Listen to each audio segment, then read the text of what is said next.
For this video, I am going to talk about creating a paper collage background. For this technique, you'll want to gather some different types of paper, and that will be located with the scrap paper, and that is to the left of the smartboard in those big tubs on top of the black file cabinet.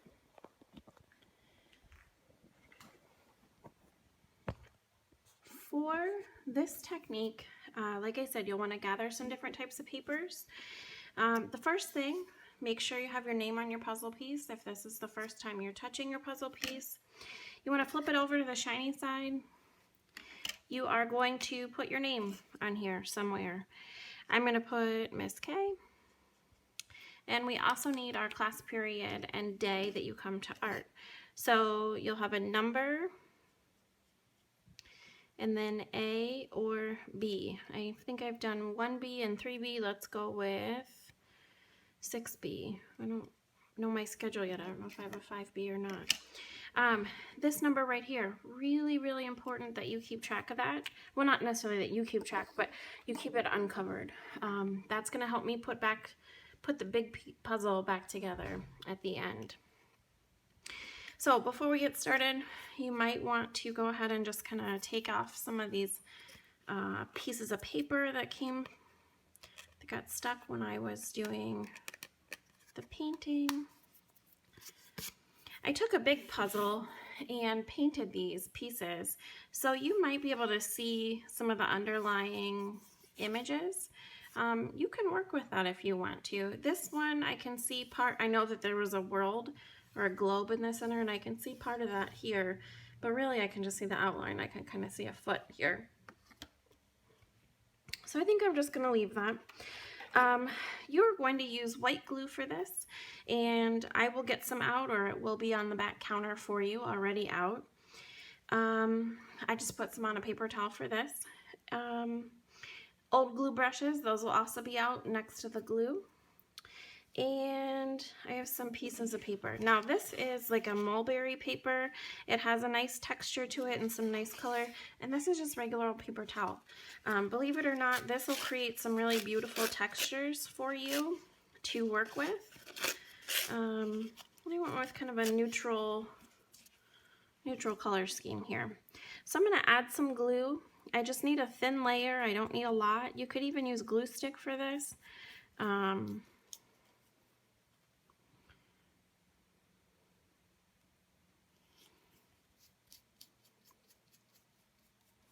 We can go back and trim the edges. 7th graders, I will allow you to use X-Acto knife. 6th graders, I'm not so sure about that. So we'll figure that out when we get there. Still getting to know you a little bit. So I'm just taking and placing the papers down. You'll get glue on your fingers a little bit, just kind of the nature of this type of paper.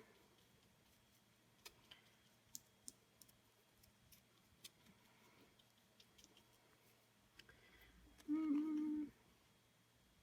think I'm going to wait on that. So all we're doing is placing scraps of paper, overlapping them to create a nice background.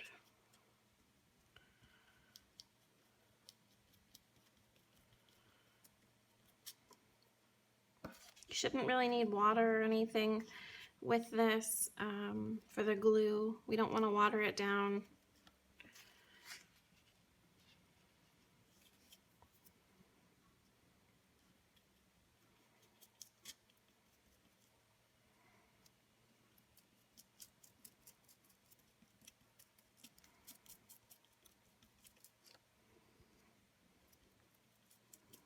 You might not even really need to put a ton of glue on top, but you certainly can.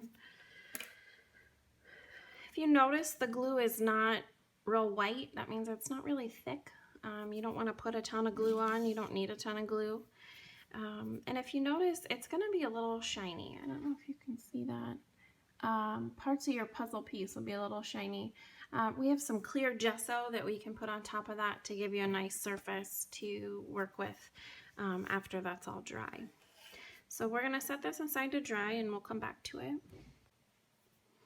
So this has been drying well, and I'm going to go ahead and put a layer of clear gesso on top of this. I mentioned that the glue can be kind of shiny, and that makes it hard to draw on top of. So I'm just going to put a quick layer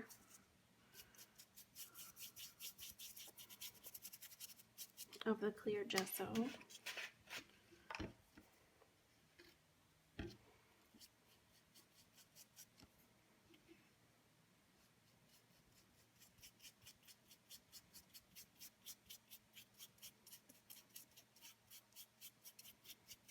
And after this is all dry, I'll come back and trim those edges before I go any further. When you're cleaning up with either the glue or the gesso, it is really important that you make sure you get it off the table, and also really important that you wash your brush. If you are in one of the smaller classes, you are expected to wash this, and we'll talk about techniques for washing your brushes. If you're in one of the bigger classes, you'll put those in the sink. And we'll talk about that during your class time, and you'll listen for those instructions during cleanup.